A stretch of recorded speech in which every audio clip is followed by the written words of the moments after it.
تھوڑے سے عرصے میں آپ نے ایسا کیا اہم قدم اٹھایا؟ یہ بند کرو این جی اوز کو دینا. یہ این جی اوز اپنی مرضی سے جا کر فی مقرر کر دیں گی، پر غریب کا بچہ کہاں پڑھ سکے گا؟ بڑے بڑے لوگوں کے جو بچے ہیں وہ پرائیویٹ اسکولز میں جاتے ہیں، سرکاری اسکولوں میں نہیں جاتے. اس کے پیچھے کیا محرکات ہیں؟ میری بات سنیں نا. یہ سرکاری اسکولوں نے جب سے ان کی حالت بہت خراب ہو گئی تب سے یہ پرائیویٹ اسکول آ گئے. اس کا قصوروار کون ہے سر؟ یہ حکومتوں کی نگہداشت نہیں کرتے ہیں. کالجز یونیورسٹیز کے ہاسٹلوں سے منشیات برآمد ہوتی ہے، اس کا ذمہ دار کون ہے؟ بہت بڑے پرائیویٹ اسکول ہیں 2، ان میں نے یہ ایک سیمینار کروائے تھے، ورکشاپ کروائے تھے. تو وہاں بہت بڑے بڑے افسر بھی نے کہا تھا کہ بھائی دیکھو یہ جو آپ منشیات کی بات کرتے ہو، سب سے بڑی جگہ ہیروئن ہے یا آئس ہے، یہ غریب آدمی کا بچہ نہیں لے سکتا.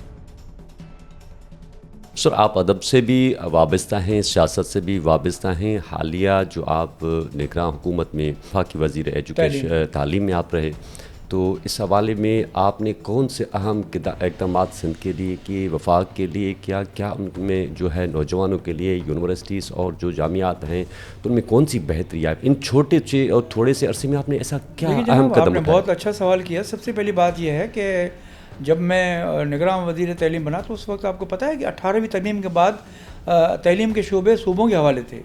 اسلام آباد وفاقی وزیر کے پاس فقط 2-3 یونیورسٹیاں، ایک لاہور کی 2 نیشنل آرٹس یونیورسٹی اور اسکولس، اور کچھ آزاد کشمیر کے یہ تھے ان کے پاس.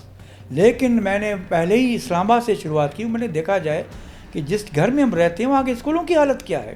400 اسکولوں کی حالت یہ تھی کہ 3:45 کسی بھی میں گرلس اسکول میں گیا تو جب وہ دکھانا چاہے میں نے کہا نہیں مجھے واش رومز دیکھنے ہیں. آپ یقین کریں گے کہ اسلام آباد کے گرلس اسکولوں کے واش رومز ٹوٹے ہوئے تھے، کموڈ ٹوٹے ہوئے، پانی نہیں تھا. تو اس کو میرے پرنسپل کو کہا کہ بھائی آپ خود خاتون، آپ سمجھتے ہیں کہ یہ بچیاں کہاں جائیں گی؟ اور اتنے آدمی جتنی گھاس، ان کے بہترین آپ کو پتہ ہے سرکاری اسکولوں کے کھیل کے میدان بھی 1-1 ایکڑ کے ہیں. بہترین اسکول جو ہے اسکول اسلام آباد کے، میں نے ان کو وارنٹ دی کہ بھائی یہ 3 مہینے میں مجھے آپ کے پاس فنڈز بھی ہیں اور چاہیں گے تو ہم کسی این جی اوز کو بھی کہیں گے یا کسی اور کو کہیں گے.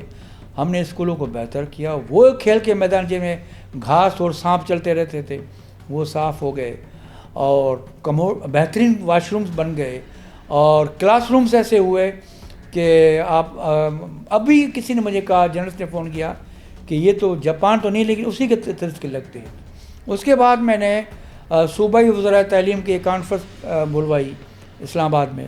سندھ کی وزیر تعلیم تو نہیں آ سکی، لیکن ان سے میں نے کہا کہ بھائی ایڈوکیشن کو آپ ایمرجنسی نافذ کریں کم از کم 5 سال کے لیے، کیونکہ ایڈوکیشن کی پورے ملک میں حالات خراب ہیں.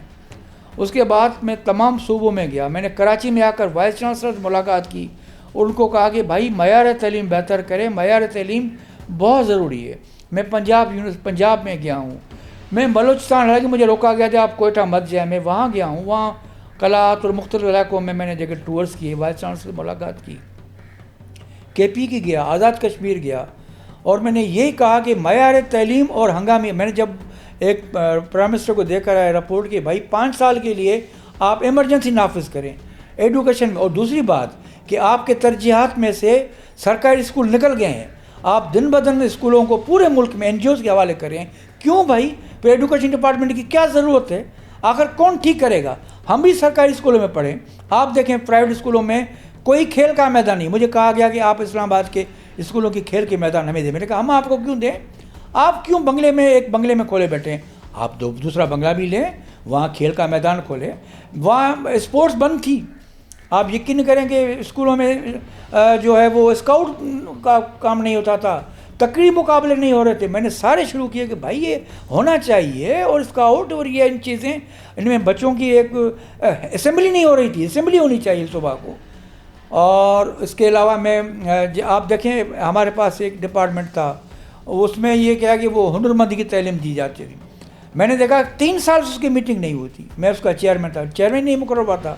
میں نے نہ فقط اس کی میٹنگ کی، اس میں لڑکیوں کی میں نے 40% زیادہ بڑھایا. اور کراچی میں آیا، لاڑکانہ گیا، مختلف جگہوں پہ دیکھا کہ کیا کام ہو رہا ہے، کیا کام نہیں ہو رہا ہے. یہ کام ایسے ہیں کہ دیکھیں نا، یہ کام کوئی سالوں کی ہے. اب ایمرجنسی نافذ تو انہوں نے کی ابھی اس وزیر اعظم صاحب نے، لیکن ایمرجنسی ہے ہی نہیں کہاں. آپ سر کیا سمجھتے ہیں کہ پورے پاکستان میں پنجاب تعلیمی سب سے زیادہ جا رہا ہے کے پی کے اور سندھ کی اور بلوچستان کی صورتحال کو آپ تھوڑا سا واضح کیونکہ آپ نے پریکٹیکلی سامنے یہ چیز دیکھی ہے. آؤٹ آف اسکول بچے, میں نے ایک سروے کروائی, ہم تو یونیسکو کو دیکھتے تھے, میں نے جب سروے کرائی تو وہاں 2,60,00,000 بچے جو ہیں آؤٹ آف اسکول سے, اور آؤٹ آف اسکول میں سب سے بڑی تعداد تو پنجاب کی تھی, دوسرا نمبر سندھ, پھر بلوچستان, پھر کے پی کے. تو میں نے یہ کہا کہ یہ بچے کون ہیں جو اسکولوں میں نہیں آتے ہیں؟ یہ وہی بچے ہیں جو گھروں میں کام کرتے ہیں, بچیاں گھروں میں آپ کو پتہ ہے ہر گھر میں بچے چھوٹے چھوٹے کام کرتے ہیں, ہوٹلوں میں کام کرتے ہیں, گیریجوں میں کام کرتے ہیں. تو میں نے کہا کہ یہ بچے جن کے گھروں کو 10,000, میں نے ایک دفعہ لاہور کے ایک ہوٹل میں گیا, یہ بات میں بار بار ریپیٹ کرتا ہوں, ایک بچی زمین پہ بیٹھی ہوئی تھی, وہ ان کے جو بیٹھے تھے بچے کو لیے بیٹھی تھی اور وہ چائے پی رہے تھے ہائی ٹی. تو میں نے ان کو پوچھا کہ بھائی یہ بچی, انہوں نے کہا ہماری نوکرانی ہے. تو اس کو میں نے کہا میں سوال کروں آپ کون ہیں؟ میں نے کہا میں وفاقی وزیر ہوں. تو ان سے میں نے کہا ہمیں 10,000 تنخواہ ملتی ہے. اب جس بچی کو مالکان کو 10,000 ملتے ہیں, رشتے دار کو, والدین کو, وہ کیوں پڑھائیں گے؟ تو میں نے یہ اسکیم ان کو سجیشن دی کہ یہ جو بچے ان کو اسکولوں میں لانے کے لیے کم سے کم جس طرح بے نظیر اسکیم میں 10,000 روپے دیتے ہیں, ان بچوں کو کچھ نہ کچھ ایسا ملنا چاہیے. اور یہ الاؤنس دینے کے علاوہ میں نے یہ بھی کہا تھا کہ یہ جو 10,000 آپ دیتے ہیں یہ بھی بند کریں, آپ ان کو ایسا کوئی سکھائیں, کوئی ہنرمندی سکھائیں تو کم از کم وہ کام کر سکے. یہ خواتین مختلف ضلعوں میں ایسے اسکول ہونے چاہیے, جیسے کسی زمانے میں ہنرمندی اسکول, سلائی کے اسکول ہوتے تھے, اب وہ پتہ نہیں ہے. میونسپل کے بھی اسکول ہوا کرتے تھے سلائی کے, جہاں جو خواتین پڑھی ہوئی نہیں تھی وہ سکھاتی تھی. سر جی اب آپ کیسے سمجھ رہے ہیں کہ پاکستان کے حالات اور اس سچویشن میں جتنی آپ نے تو سامنے چیزیں دیکھی ہے کہ پاکستان کی ایجوکیشن کتنی مطلب بہت اچھی ہے, بہتر ہے, درمیانی ہے اور یا پور ہے, تو آپ تو منسٹر وفاقی رہ چکے ہیں, تو آپ کو اندازہ کیا ہو رہا ہے کہ ہمیں کتنی ضرورت ہے ہمارے امپرومنٹ کی؟ چائنا گیا تو میں نے معلوم کیا کہ وہاں ان میں ٹیکنیکل یونیورسٹی میں بہت تھی. تو میں نے کہ انہوں نے کہا ہم دیکھتے ہیں میٹرک کے بعد کہ بچے کا دماغ کس طرف جا رہا ہے, اگر وہ ہنرمندی کی ہے تو ہم ان کو ٹیکنیکل کالج میں داخل. کیا ہم نے کبھی سروے کیا ہمارے صوبوں کے ٹیکنیکل کالجز کتنے ہیں, اور ہماری نیفٹیک ہے جو ہے اور کافی ادارے کام کر رہے ہیں, وہ کس طرح کام کر رہے ہیں؟ میں نے کوشش تو بڑی کی ہے, لیکن اس سلسلے میں میں نے کہا نا ایمرجنسی ہم نے کیسے نافذ کی ہے. ایمرجنسی کے بعد ایک تو کنونشن ہو گیا, بس ختم, 5 اسٹار ہوٹل میں فنکشن ہو جاتا ہے, بات ختم ہو جاتی ہے. بھائی اس پر نگہبانی کی ضرورت ہے, اور اس میں صوبے اور وفاق جب تک ملیں گے نہیں, آپس میں بیٹھیں گے نہیں, تب تک تعلیم کا شعبہ کامیاب نہیں ہو سکے گا. اور میں نے یہ کہا کہ تعلیم سرکاری اسکولوں کی جو ہے سرپرستی حکومت کو کرنی چاہیے, یہ کام این جی اوز کا نہیں ہے. میں پھر یہ مخالفت کرتا ہوں, یہ بند کرو این جی اوز کو دینا. یہ این جی اوز اپنی مرضی سے جا کر فی مقرر کر دیں گی, پر غریب کا بچہ کہاں پڑھ سکے گا؟ یہ ایک بہت بڑا سر جی یہ مجھے بتا سکتے ہیں کہ آپ کہ ہم دعوے دار تو بہت ہیں, دعویٰ کرتے ہیں, لیکن ہمارے سرکاری اسکولوں میں جو بڑے سیاستدان ہیں ان کے بچے ان اسکولوں میں نہیں جاتے, ان کے بچے پرائیویٹ اور ان اسکولوں میں جاتے ہیں جہاں جن کی فیسز ان کا کیلیبر اس آؤٹ کلاس ہو. بٹ یہ کون سی ایسی بات ہے جو ہمارے سیاستدانوں کے, جوڈیشری کے, بڑے بڑے لوگوں کے جو بچے ہیں وہ پرائیویٹ اسکولس میں جاتے ہیں, سرکاری اسکولوں میں نہیں جاتے؟ اس کے پیچھے کیا محرکات ہیں؟ میری بات سنیں نا, یہ سرکاری اسکولوں نے جب سے ان کی حالت بہت خراب ہو گئی تب سے یہ پرائیویٹ اسکول آ گئے. اب ہم پرائیویٹ اسکول مخالفت تو نہیں کرتے, لیکن اس وقت بھی جو اچھی تنخواہ گورنمنٹ دیتی ہے وہ پرائیویٹ ٹیچرز کو نہیں ملتی ہے. 12,000 سے اگر 15,000 سے زیادہ کسی کو ٹیچر تنخواہ ملے تو میں آپ کو انعام دے سکتا ہوں, اور اگر اس نے تھوڑی بھی ایک دن غیر حاضر ہے اس کو نکال دیتے ہیں. ہمارے پاس 1.5 لاکھ کا جو ٹیچر ہے کہیں بھی جائیں وہ اس نے 15,000 میں رکھ لیا ہے, وہ آ کے پڑھاتا ہے. ہمارے اسکولوں کی حالت تو دیکھیں نا, پورے اس کا قصوروار کون ہے سر؟ بھائی یہ حکومتوں کی نگہداشت نہیں کرتے ہیں, چوکسی نہیں ہے. کون دیکھے گا یہ بات جب تک نگہداشت نہیں ہوگی؟ میں یہ الفاظ اچھے استعمال کرتا ہوں, یہ میں نہیں استعمال کرتا ہوں کہ ان پر سختی کرے. اسٹوڈنٹس یہ خاص طرح استادوں کی یونین ہے, ان کو کہا جائے سر وہ تو اثر رسوخ والی ہیں, بہت بڑی پاورفل ہیں, وہ پاورفل ہیں, وہ ایک کیا بات ہے, وہ بنے بیٹھے ہیں. بھائی تمہیں جب ایک میں نے یہ بھی کہا کہ بھائی ڈرو اس دن سے جب ریٹائرڈ ہو گئے, بچے نہیں کھلائیں گے آپ کو, یہی گورنمنٹ آپ کو پینشن دے گی جب آپ کھائیں گے.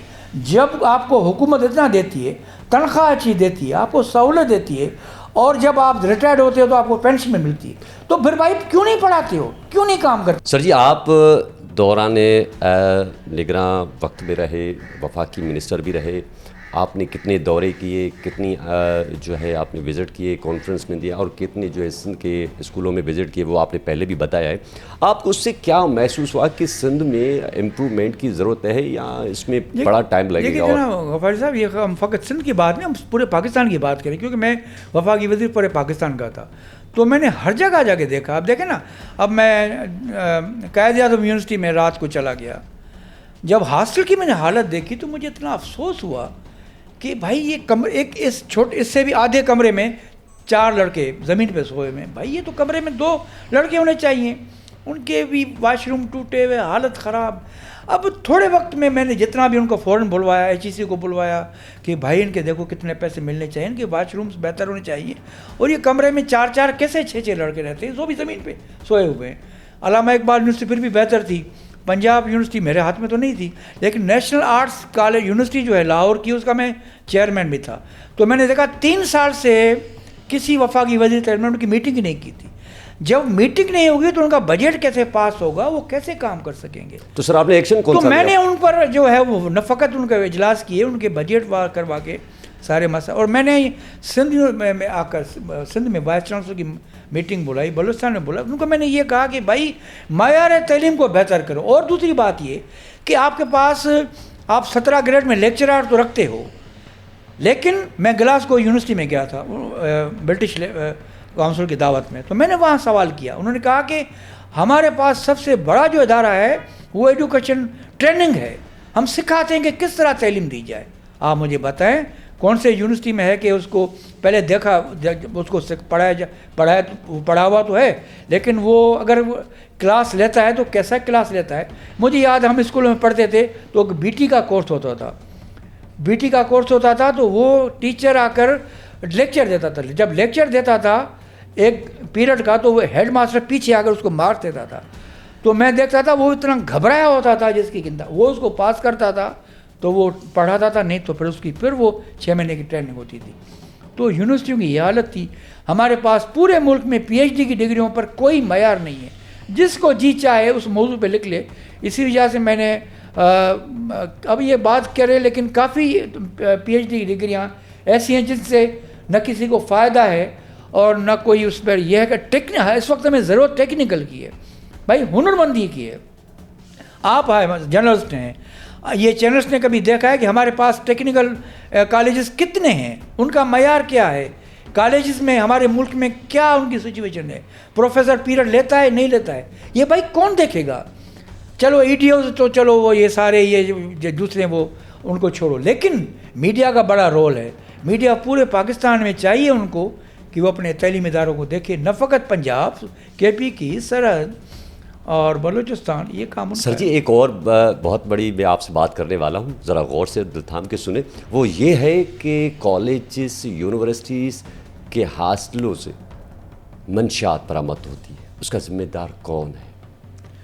دیکھیے جناب, میں نے جب اسلام آباد میں, آپ نے میں نے یہ, کیونکہ مجھے جب وہاں تو میں نے بہت بڑے پرائیویٹ اسکول تھے 2, ان میں نے یہ ایک سیمینار کروائے تھے, ورکشاپ کروائے تھے. تو وہاں بہت بڑے بڑے افسر بھی نے کہا تھا کہ بھائی دیکھو یہ جو آپ منشیات کی بات کرتے ہو, سب سے بڑی جگہ ہیروئن ہے یا آئس ہے, یہ غریب آدمی کا بچہ نہیں لے سکتا. بالکل نہیں لیتا. میں نے کہا سرکاری اسکول میں گیا ہوں تو سرکاری اسکول جو ہے ان کے بچوں کی کالر بھی پھٹے ہوئے ہیں, وہ کہاں سے دیں گے؟ وہ 5 روپے ان کو نہیں ملتے, 2 روپے 5 روپے ملے, یہ بڑی بات ہے. یہ بڑے بڑے اسکولوں میں تو وہاں منشیات کیسے آتی ہے, کون لاتا ہے, کون بھیجتا ہے؟ یہ تو بہت بڑا یہ ان اداروں کا کام ہے کہ دیکھیں. اب جیسے اب ہمارے پاس آئس کا ایک مسئلہ ہے. آئس میں آپ کو پتہ ہے کہ کافی نوجوانوں کی اموات بھی ہو گئی ہیں, کافی بچے نوجوان مر بھی گئے لیکن چھپا دیتے ہیں. اب وہ آئس کہاں سے آ رہی ہے؟ اگر پنجاب میں آ رہی ہے تو کہاں سے آ رہی ہے, سندھ کراچی میں آ رہی ہے تو کہاں سے آ رہی ہے, کوئٹہ میں تو کہاں سے آ رہی ہے؟ یہ ایک بڑا سوال ہے, یہ ان اداروں کو کرنا چاہیے. یہ تو میں نے اس کو کہا. ایک میں نے بہت بڑے اسکول جیسے سٹی اسکول ہے, دوسرے بڑے, میں نے کہا کہ آپ کو میں نے دیکھا ہے کہ ٹیچر اور بچے کے درمیان ایک خلیج ہے. آپ کو پتہ ہی نہیں ہے کہ ایک بچہ اگر 3 دن سے اسکول نہیں آیا ہے آپ سے سوال بھی نہیں کرتی ہیں. آپ نے کبھی سوال کیا ہے کہ بھائی آپ کیوں نہیں آئے؟ ہم سرکاری اسکول میں پڑھتے تھے، اگر ایک دن نہیں آئے تو اپلیکیشن بھائی اپنی ہاتھ سے نہیں، فادر کی یا بڑے بھائی کی، اور وہ پوچھتے تھے یہ الفاظ تمہارے تو نہیں ہیں، یہ تو واپس کرو. آپ کو یہ پتہ نہیں ہے کسی ایک اسکول میں ایک بچی خودکشی کر رہی ہے چھت پہ اور بچے اس کی تصویر نکال رہے ہیں. وہ بچی حیدرآباد کے سٹی اسکول میں، بالکل یہ دیکھیں نا، اور وہ تصویر نکل گئی، وہ بچی مر گئی. سر اسکول کی کیا بات کریں، یونیورسٹیز میں ہوا، کالجز میں ہوا، میڈیکل کالجز میں ہوا. یہ کس کا کام ہے؟ یہ اسکول، میں یہ اسکول کی بات کرتا ہوں، یہ اسکول ٹیچر کا کام تھا کہ اس بچی میں جو تبدیلی آ رہی ہے یہ کیا لے رہی ہے، یہ کیوں پریشان ہے. ہم اگر وہ بوٹ پہ پالش نہیں ہوتی تو وہ کلاس بھائی آج کیا ہے، جاؤ جا کر پالش کر کے آؤ. وہ اسکول میں پالش لگا ہوا ہوتا تھا. جو پرائیویٹ اسکولس ہیں، اور ان پرائیویٹ اسکولس میں آپ نے کبھی توجہ کی ہوگی کہ ان کے فیسز انلمیٹیڈ ہیں، ان کے چارجز ایکسٹرا ہیں، ان کے جو والدین ہیں بڑے پریشان تھے. کبھی ایجوکیشن معیار کا کبھی کسی نے کوئی تذکرہ نہیں کیا. دیکھیے جناب، میں نے اس وقت ان کو اسلام آباد، کیونکہ سندھ تو میرے 18 تو نہیں تھا، میں نے کہا تھا کہ بھائی 10% آپ کو غریب بچوں کو مفت داخلہ دینی، آپ نہیں دے رہے ہیں. میں نے ان پر وہ کیا، لیکن وہ کورٹ میں چلے گئے. اب آپ کو پتہ ہے کورٹ میں جاتے ہیں پھر تو آدمی. سندھ میں تعلیمی نظام میں سر آخری سوال یہ ہے کہ وہاں جو لیپ ٹاپ تقسیم ہوئے اس میں کرپشن ہوئی، اسکالری اس میں کرپشن ہو گئی. یہ سندھ میں ایجوکیشن کے ساتھ یہ ایسا سوتیلی ماں جیسا سلوک کیوں کیا جا رہا ہے؟ سندھ کی آپ دیکھیں نا، بات سندھ کی نہیں، آپ پورے، ہم تو پنجاب کی بات کرتے، سندھ میں بھی ہے کہ سندھ میں آپ دیکھیں جہاں یہ میری بات سنیں، جی سندھ کا ایک دیکھیں، کراچی کی بات کرتے ہیں، پاکستان کا واحد شہر ہے جہاں انفلکس بہت ہے، مانا تمام صوبوں کے لوگ آئے. لیکن میں سندھ حکومت کی کوئی سپورٹ نہیں کرتا، لیکن سارے مسائل ان کے حل سندھ حکومت کرتی ہے.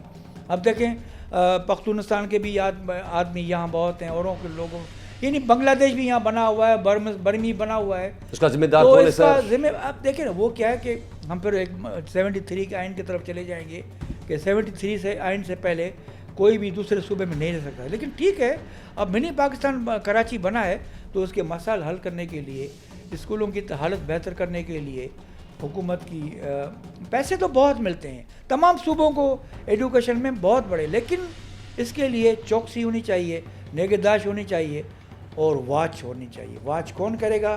صحافت بھی کرے گی، بیوروکریٹ بھی کریں گے، اور تمام وفاقی وزیر، صوبائی وزیر بھی کر سکیں. Thank you so much, medal of thanks sir. Thank you sir.